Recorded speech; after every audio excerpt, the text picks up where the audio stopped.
Jully song ने पूछा, वो कौन है? भटकती रूह ने अंबर, थ्यूसोंग और केटी को सब कुछ बता दिया कि किस तरह लालची यहूदी राबी ने नाग देवता को अपने इल्म के जरिए काबू में किया, फिर उससे पेरिस ले आया ताकि बैंक के लॉकर से फिरौनी हीरे को चुरा सके। मगर जो ही नाग लॉकर में हीरे के पास पहुंचा, हीरे के अंदर फिरौने मिस्र की शक्ल नमूदार हुई और उसने नाग को पकड़ लिया और अपनी दुनिया में ले गया। फिर किस तरह यहूदी राबी थ्यूसोंग और अंबर का ताकुब करता रहा कि इन्होंने फिरौनी हीरा चुराया होगा। भटकती रूह बोली, इस वक्त भी वो यहूदी राबी यहाँ से करीब ही एक कब्र के पीछे छुपा तुम्हें देख रहा है। वो ये समझ रहा है कि तुम कीमती फिरौनी हीरे को इस कब्र में दफन कर रहे हो। चुनाचे जब तुम यहाँ से जाओगे तो वो हीरा निकालने के लिए मेरी कब्र को एक बार फिर खोदेगा। अंबर, थ्यूसोंग और केटी जूली सॉन्ग को अफसोस हुआ कि नाग उनके करीब आकर बिछड़ गया है। केटी ने पूछा, क्या ये यहूदी बता सकता है कि नाग कहाँ होगा? भटकती रूह ने कहा, ये लालची यहूदी खुद नाग और कीमती हीरे की तलाश में है। इसे क्या पता कि नाग कहाँ होगा? नाग को फिरौने मिस्र 4000 साल पीछे के जमाने में ले गया है। उसके बारे में तो खुद मुझे कुछ पता नहीं। केटी ने कहा, हम तिलोजे गांव में जाकर पादरी के घर से तुम्हारी बीवी का दिया हुआ सोने का लॉकेट लाते हैं। हमारे पीछे अगर यहूदी यहाँ आकर तुम्हारी कब्र खोदने लगे तो उसे जरूर लालच का सबक सिखाना। भटकती रूह ने कहा, उसे मैं ऐसा सबक सिखाऊंगा कि जिसे वो कभी नहीं भुला सकेगा। अंबर, थ्यूसोंग, केटी और जूली सॉन्ग कब्रिस्तान से निकलकर शहर की तरफ रवाना हो गए ताकि वहां से टैक्सी पकड़कर तिलोजे गांव पादरी के घर जाकर भटकती रूह का लॉकेट वापस लाएं। उनके जाने के फौरन बाद लालची यहूदी राबी कब्र के पीछे से साइंसदान की कब्र के पास आकर बैठ गया। उसने देखा कि कब्र सरहाने की तरफ से खुली हुई थी। वो बड़ा खुश हुआ कि अंबर और थ्यूसोंग यहाँ कीमती हीरा दबाकर चले गए थे। यहूदी राबी ने जल्दी से कब्र के अंदर हाथ डाला कि हीरे को बाहर निकाले। उसका हाथ साइंसदान की खोपड़ी से टकरा गया। साइंसदान की भटकती रूह ने यहूदी का हाथ पकड़ लिया। यहूदी की चीख निकल गई। वो हाथ बाहर खींच रहा था और रूह से कब्र के अंदर खींच रही थी। दहशत के मारे यहूदी का रंग जर्द हो गया, जिस्म ठंडा हो गया। खौफ की वजह से अब उसकी हलक से आवाज नहीं निकल रही थी। रूह से कब्र में खींच रही थी। रूह की बड़ी जबरदस्त ताकत होती है। रूह ने यहूदी को कब्र के अंदर खींचकर लाश के ढांचे के ऊपर डाल दिया। लाश की बाहों ने यहूदी की गर्दन को दबोच लिया। यहूदी कांप रहा था। जिस्म दहशत से ठंडा हो गया था। दिल जोर जोर से धड़क रहा था। भटकती रूह ने यहूदी की गर्दन पर जोर से मुक्का मारा। यहूदी की चीख निकल गई और वह बेहोश हो गया। इसके बाद कब्रिस्तान पर गहरा सन्नाटा छा गया। दूसरी तरफ अंबर, थ्यूसोंग, जूली सॉन्ग और केटी तिलोजे गांव पहुंच गए थे। उस वक्त रात के 10 बज रहे थे। तिलोजे गांव वही गांव था जहां मार्गरेट का गोरकन बाप रहता था। दूर से गांव के गिरजाघर की रोशनी नजर आ रही थी। साइंसदान की भटकती रूह ने केटी को पादरी का नाम बता दिया था जिसके पास सोने का लॉकेट था। अंबर ने कहा, मेरा ख्याल है थ्यूसोंग, तुम पादरी के पास जाओ, हम इस जगह बैठते हैं। एकदम से सारे वहां गए तो हो सकता है पादरी को कोई शक हो जाए और वो लॉकेट के बारे में मुक्कर जाए। थ्यूसोंग ने सब दोस्तों को वहीं दरख्त के नीचे बैठने का इशारा किया और खुद गिरजाघर की तरफ बढ़ा। गिरजाघर में खामोशी थी। दरवाजे पर सिर्फ एक बल्ब रोशन था। एक चौकीदार बेंच पर लेटा हुआ था। थ्यूसोंग ने चौकीदार से गिरजे के पादरी का नाम लेकर पूछा कि पादरी का मकान कहाँ है। चौकीदार ने बताया कि पादरी साहब गिरजे के पीछे अपने कॉटेज में रहते हैं। थ्यूसोंग गिरजे के पीछे आ गया। यहाँ सामने एक छोटा सा ढलानी छत वाला कॉटेज बना हुआ था। कॉटेज के कोने वाले कमरे में रोशनी हो रही थी। थ्यूसोंग ने दरवाजे की घंटी बजाई। एक करख्त शक्ल वाली मोटी नौकरानी ने दरवाजा खोलकर पूछा, क्या बात है? थ्यूसोंग ने कहा, क्या पादरी मिचल घर पर ही हैं? नौकरानी ने कहा, वो सो रहे हैं, कल आना। नौकरानी ने दरवाजा बंद कर दिया। थ्यूसोंग ने फिर दरवाजे पर दस्तक दी। नौकरानी ने सख्त गुस्से से दरवाजा खोला और थ्यूसोंग की तरफ खा जाने वाली नजरों से देखकर बोली, तुम बड़े अहमक हो, गधे हो। जब तुम्हें बता दिया है कि पादरी साहब सो रहे हैं तो फिर तुम बार बार मुझे क्यों परेशान करते हो? थ्यूसोंग ने कहा, पादरी साहब को जगा दो, एक बड़ा जरूरी काम है। मोटी नौकरानी ने नफरत के साथ दरवाजा बंद करके अंदर से कुंडी लगा दी। थ्यूसोंग को बड़ा गुस्सा आया कि ये इतनी बदतमीज औरत गिरजाघर जैसी मुकद्दस इबादतगाह के आसपास क्यों है। शायद अपने घर के झगड़े का बदला वो दूसरों से लेना चाहती थी। थ्यूसोंग ने अब दरवाजा खटखटाना जरूरी ना समझा और अपनी खास ताकत से काम लेते हुए दरवाजे को नीचे से ऊपर उठाया। दरवाजा चौखट के साथ ही अलग होकर उसके हाथ में आ गया। थ्यूसोंग ने दरवाजे को एक तरफ रख दिया। वो एक ड्राइंग रूम में था जहां बत्ती बुझी हुई थी। नौकरानी ने जो देखा कि थ्यूसोंग दरवाजा उखाड़कर अंदर आ गया है तो उसने चीख मारी और सारे घर के लोग जाग पड़े। पादरी की भी आंख खुल गई। वो गाउन बांधता जल्दी से बेडरूम से निकलकर ड्राइंग रूम में पहुंचा और अपने सामने एक नौजवान को देखा तो हैरानी से पूछा, तुम कौन हो और कैसे आ गए हो? थ्यूसोंग बोला, इस मोटी नौकरानी को यहाँ से चलता करें, फिर मैं आपको असल किस्सा सुनाऊंगा। पादरी ने नौकरानी को वहां से भेज दिया। तब थ्यूसोंग ने पादरी को सारी बात बयान कर दी। ये सुनकर पादरी बोला, वो सोने का लॉकेट तो मैंने एक सराफ के पास फरोख्त कर दिया था, क्या आप मुझे उस सराफ का पता बता सकते हैं? पादरी ने थ्यूसोंग को सराफ का पता बता दिया। थ्यूसोंग ने अंबर, जूलीसोंग और केटी को आकर सारी बात बताई। अंबर बोला, चलो उस सराफ के पास चलते हैं, क्योंकि साइंसदान की भटकती रूह से हमने वादा किया है कि उसका लॉकेट लाकर कब्र में दफन कर देंगे, ताकि उसकी रूह को निजात मिले और वो अपनी बीवी की रूह के साथ जा मिले। सराफ का मकान शहर के एक पुराने मोहल्ले में दरिया के पास था। दिन के 11 बजे ये लोग सराफ के घर पहुंच गए। सराफ जाग रहा था और उसके घर में कोई मेहमान आए हुए थे। थ्यूसोंग आगे गया, केटी, जूलीसोंग और अंबर पीछे गली में ही रहे। थ्यूसोंग ने सराफ से कहा कि पादरी ने जो सोने का लॉकेट उसके पास फरोख्त किया था वो हम खरीदना चाहते हैं। सराफ हंस पड़ा, कहने लगा, वो लॉकेट तो मैं अब किसी कीमत पर भी फरोख्त नहीं कर सकता, क्योंकि वो एक तारीखी लॉकेट है। थ्यूसोंग ने बड़ी शराफत से काम लेते हुए कहा, मैं आपको उसके मुंह मांगे दाम दूंगा, मुझे उसकी सख्त जरूरत है। बराए मेहरबानी आप वो मेरे पास फरोख्त कर दें। यूं समझ लें कि ये किसी की जिंदगी और मौत का सवाल है। सराफ ने एक मकरूह कहकहा लगाया और करख्त लहजे में बोला, मैंने एक बार कह दिया कि मैं लॉकेट फरोख्त नहीं कर सकता, अब जाओ और मेरा सर ना खाओ, मेरे मेहमान आए हुए हैं। थ्यूसोंग ने एक बार फिर बड़ी नरमी से कहा, मोहतरम, मैं आपको उस लॉकेट के 4 गुना दाम दे सकता हूं। आप यकीन करें कि यह किसी की जिंदगी और मौत का मामला है, मुझे लॉकेट की जरूरत है। अब तो सराफ का पारा चढ़ गया। उसने थ्यूसोंग को गलती से गाली दे डाली। भला अब थ्यूसोंग कैसे बर्दाश्त कर सकता था? उसने सराफ को गर्दन से पकड़कर अपनी तरफ खींचा। सराफ लड़खड़ा कर गिर पड़ा। थ्यूसोंग ने उसकी गर्दन पर अपनी उंगली रख दी। सराफ उसी वक्त चूहे जितना हो गया और फटी फटी आंखों से अपने नन्हे से जिस्म को देखने और परेशान होने लगा। थ्यूसोंग ने सराफ को जमीन पर से उठाकर अपनी हथेली पर रखा और बोला, गधे, मैंने अब तक तुम्हारा लिहाज किया, तुमसे शराफत से बात की, मगर लगता है कि तुम शराफत की जुबान बिल्कुल नहीं समझते। अब मैं तुमसे दूसरी जुबान में बात करूंगा। चूहे जितना सराफ हाथ जोड़कर बारीक आवाज में गिड़गिड़ाकर मुआफी मांगने लगा। थ्यूसोंग बोला, अभी तुम्हें मुआफी नहीं दूंगा।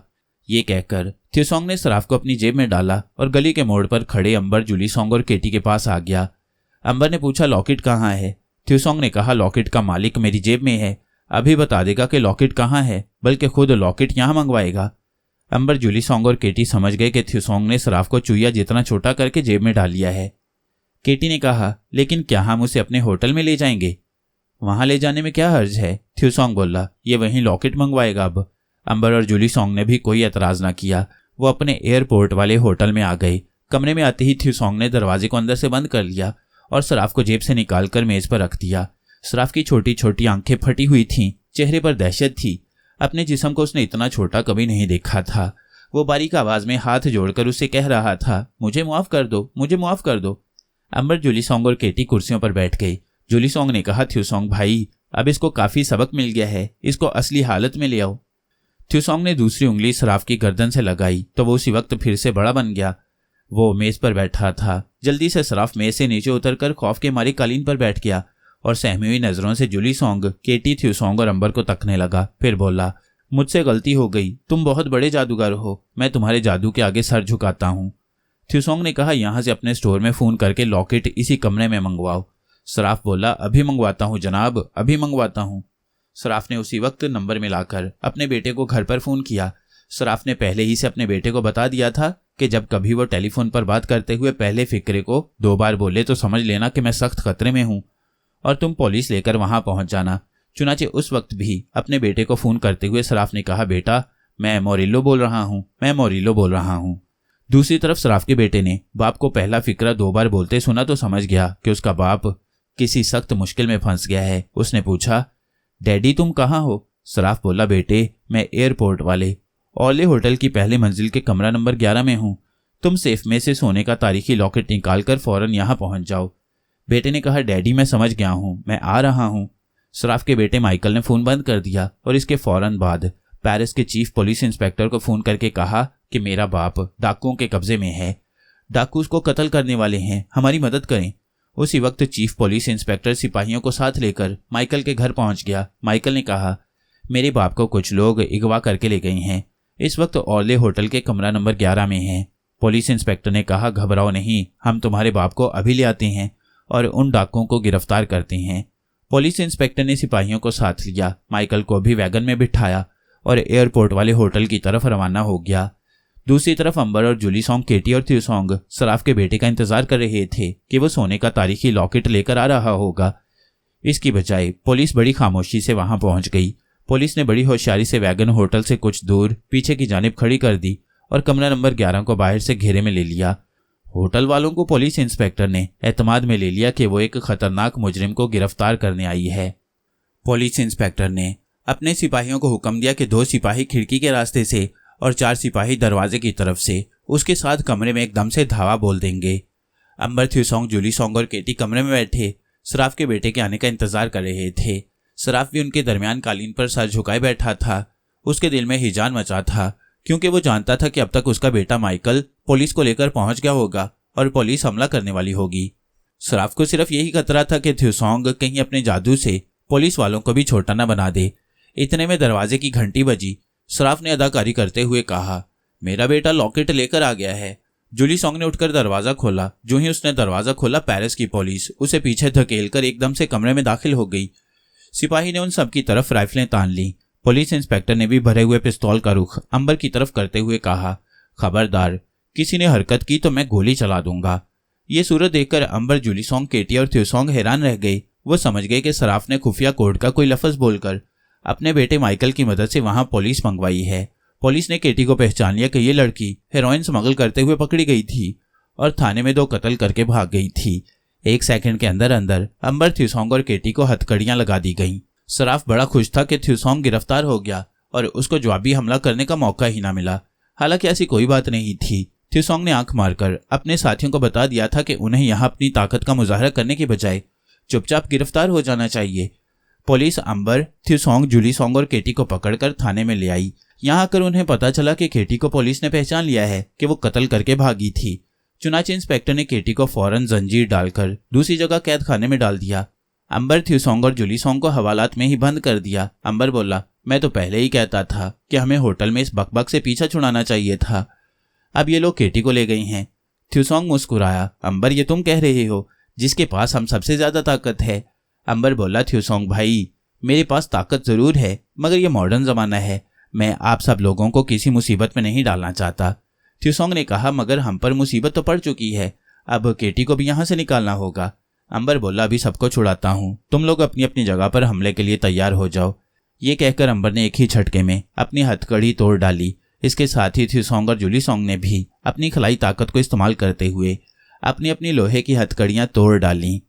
थ्यूसोंग ने बुलंद आवाज में कहा, हमला शुरू कर दो अंबर। अंबर ने आगे बढ़कर हवालात के लोहे की सलाखों वाले दरवाजे को जोर से मुक्का मारा। दरवाजा उखड़कर सामने जा गिरा। बाहर खड़ा सिपाही हक्का बक्का होकर उन्हें तकता रह गया। फिर उसने राइफल से फायर कर दिया। गोली जुलीसोंग के सीने में लगी मगर जख्म फौरन मिल गया। जुलीसोंग ने आगे बढ़कर फ्रांसीसी सिपाही के हाथ से राइफल छीनकर उसके 2 टुकड़े कर दिए। तीनों हवालात से निकल आए। गोली की आवाज सुनकर थाने के सारे सिपाही उधर आ गए। उनके हाथों में स्टेन गन्नें थीं। उन्होंने आते ही अंबर, थ्यूसोंग और जुलीसोंग के पांव के पास फर्श पर फायरिंग की। अंबर ने एक सिपाही को दोनों हाथों से ऊपर उठाया और दूसरे सिपाहियों पर दे मारा। थ्यूसोंग ने बारी बारी 4-5 सिपाहियों की गर्दनों से उंगली लगाकर चूहे जितना बना दिया। पुलिस इंस्पेक्टर घबराया हुआ आया। उसके हाथ में पिस्तौल था। उसने आते ही फायर कर दिया। अब गोली अंबर को लगी मगर अंबर के जिस्म से टकराकर गोली नीचे गिर पड़ी। थाने में अफरा तफरी मच गई। 5 नन्हे मुन्ने सिपाही इधर उधर घबराए हुए चूहों की तरह फुदक रहे थे। थ्यूसोंग ने पुलिस इंस्पेक्टर को भी गर्दन से उंगली लगाकर नन्हा सा बना दिया। जुलीसोंग ने सिपाहियों की स्टेन गन्नें तोड़ डाली। अंबर ने कहा, नीचे दूसरे तय खाने में जाओ, केटी वहां होगी। वो भागकर दूसरे कैद खाने में आ गए। वहां केटी पहले ही अपनी जंजीरें तोड़कर आजाद हो चुकी थी। अंबर ने एक हाथ मारा और लोहे की सलाखों वाला दरवाजा नीचे गिरा दिया। एक मुद्दत बाद अंबर को अपनी ताकत इस्तेमाल करके खुशी हो रही थी। केटी कैद खाने से बाहर आ गई। थ्यूसोंग ने कहा, यहां से बाहर निकल चलो। थाने के बाहर एक वैगन खड़ी थी। चारों दोस्त वैगन में बैठ गए। अंबर ने उसे स्टार्ट किया और थाने से निकल गई। थ्यूसोंग ने कहा, यहां से सीधे मक्कार सराफ के पास चलो। अंबर, हमें उससे सोने का तारीखी लॉकेट लेना है। अंबर ने वैगन को सराफा बाजार की तरफ डाल दिया। 10 मिनट के अंदर अंदर सराफ की दुकान के बाहर वैगन रोक दी गई। सराफ अपनी दुकान में बड़ा खुश खुश बैठा था कि उसने डाकुओं को पुलिस के हाथों गिरफ्तार करवा दिया। मगर जो ही अपने सामने एक बार फिर थ्यूसोंग अंबर, जूली सोंग और केटी को देखा तो खौफ से कांपने लगा। थ्यूसोंग ने कहा, बदबख्त अय्यार, इस बार हम तेरे बेटे को भी सबक सिखाएंगे। सराफ का बेटा करीब ही बैठा था। वो उठकर भागने लगा तो थ्यूसोंग ने उसकी गर्दन पर उंगली रख दी। सराफ का बेटा माइकल उसी वक्त नन्हा सा चूहा बन गया। थ्यूसोंग ने उसे उठाकर जेब में रखते हुए सराफ से कहा, अब हमारे साथ उस जगह चलो जहां तुमने सोने का लॉकेट रखा हुआ है। अब अगर तुमने हमसे धोखा किया तो सबसे पहले तो मैं तुम्हारे बेटे माइकल की गर्दन मरोड़ूंगा और फिर तुम्हारा भी सर कुचल डालूंगा। सराफ ने हाथ जोड़ दिया और बोला, मेरे बच्चे को कुछ ना कहना, मैं तुम्हें अभी लॉकेट दे देता हूं। और सराफ ने लोहे की अलमारी के नीचे से सुनहरी लॉकेट निकालकर थ्यूसोंग के हवाले कर दिया। थ्यूसोंग ने लॉकेट को गौर से देखा, फिर अंबर, जूली सोंग और केटी को दिखाया। केटी ने कहा, थ्यूसोंग, ये लॉकेट असली है या नकली? इसका फैसला तो कब्रिस्तान में साइंसदान की रूह ही कर सकती है। अंबर बोला, तो चलो कब्रिस्तान चलते हैं। ये बातें वो अपनी खास जुबान में कर रहे थे जो सराफ की समझ में नहीं आ रही थी। थ्यूसोंग ने सराफ की तरफ मुतवज्जा होकर कहा, अय्यार आदमी, हम सुनहरी लॉकेट लिए जा रहे हैं, तुम्हारा बेटा भी हमारे साथ ही जाएगा। अगर लॉकेट दुरुस्त हुआ तो तुम्हारे बेटे को छोड़ दिया जाएगा। सराफ कुछ कहने ही लगा था कि अंबर ने उसे आहिस्ता से पीछे धकेल दिया। अंबर का आहिस्ता से पीछे धकेलना ही काफी था। अंबर की ताकत बेपनाह थी। सराफ पीछे अलमारी के साथ जोर से टकराकर नीचे गिरा और बेहोश हो गया। जूली सोंग बोली, अब जल्दी से कब्रिस्तान पहुंचना है। वो सारे दोस्त वैगन में बैठे और कब्रिस्तान की तरफ भाग गए। वैगन पूरी रफ्तार से शहर की सड़कों पर भागी जा रही थी। कई जगह उनका हादसा होते होते बचा, मगर अंबर ने गाड़ी की रफ्तार कम ना की। आसमान पर बादल सुबह ही से छा रहे थे और अब हल्की हल्की बूंदाबांदी शुरू हो गई थी। जिस वक्त वो कब्रिस्तान पहुंचे तो बारिश शुरू हो चुकी थी, मगर अंबर, नाग, मारिया, जूली सोंग और केटी थ्यूसोंग को बारिश ने भी कभी परेशान न किया था। वो अगर सारा दिन भी बारिश में भीगते रहते तो बारिश के रुकते ही उनके कपड़े सूख जाते थे, क्योंकि जो ताकत उन सबको मिली हुई थी उसकी गर्मी भी थी जो उनके खून में शामिल हो गई थी। वो सीधे साइंसदान की भटकती रूह वाली कब्र पर आ गए। अब जूली सोंग ने कब्र में झुककर देखा तो उसे यहूदी राबी, जिसने नाक को कैद किया था, औंधे मुंह कब्र में बेहोश पड़ा नजर आया। अंबर, केटी और थ्यूसोंग ने भी यहूदी को देखा। जूली सोंग ने भटकती रूह को मुखातिब करके पूछा, साइंसदान के इलाज की रूह, क्या तू मेरी आवाज सुन रही है? भटकती रूह ने जवाब दिया, हाँ मैं सुन रही हूँ, और मुझे यह भी मालूम हो गया है कि तुम लोग मेरी बीवी का सुनहरी लॉकेट ले आए हो।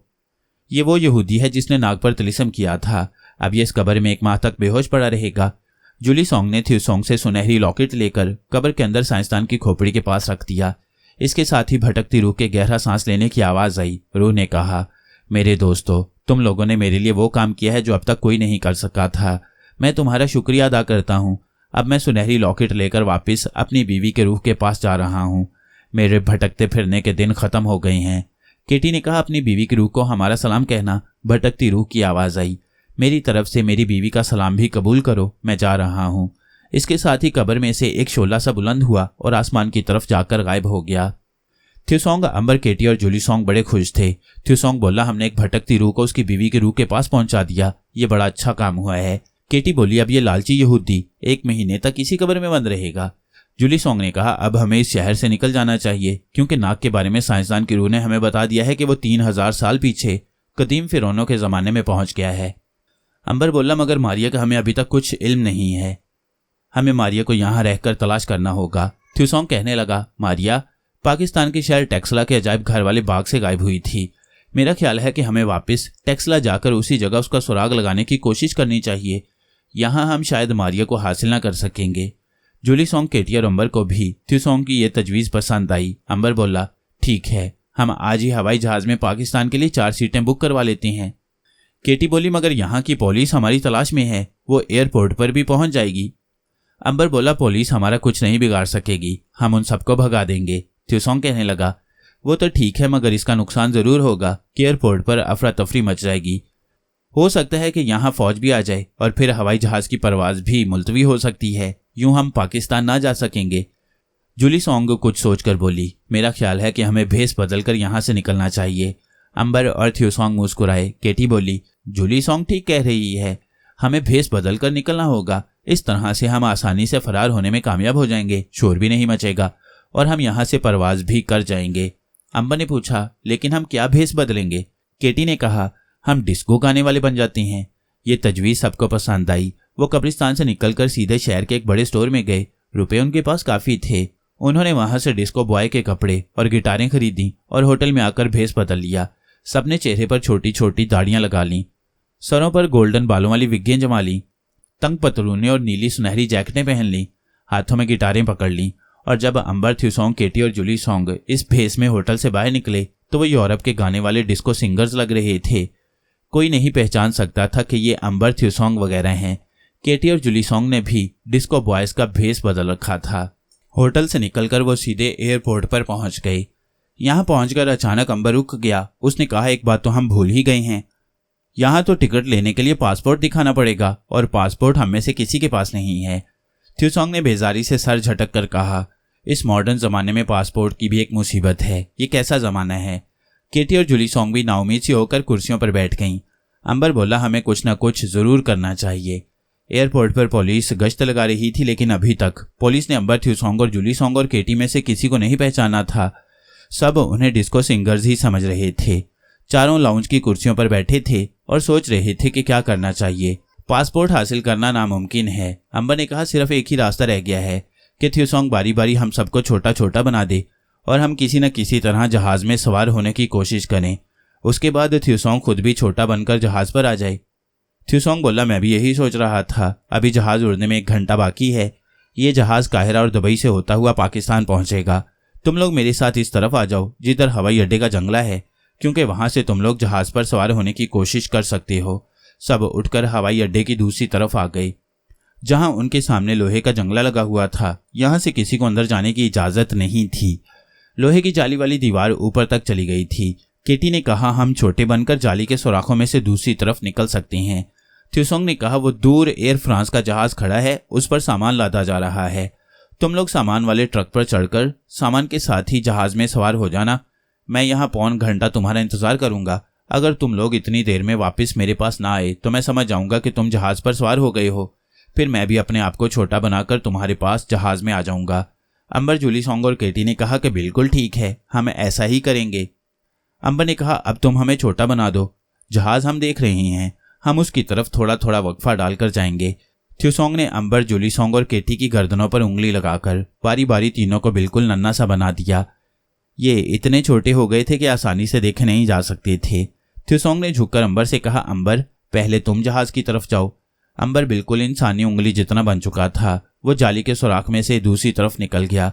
उसके 2 मिनट बाद जूली सॉन्ग और 2 मिनट बाद केटी भी जालीदार दीवार के सुराख में से निकलकर जहाज की तरफ चल पड़ी।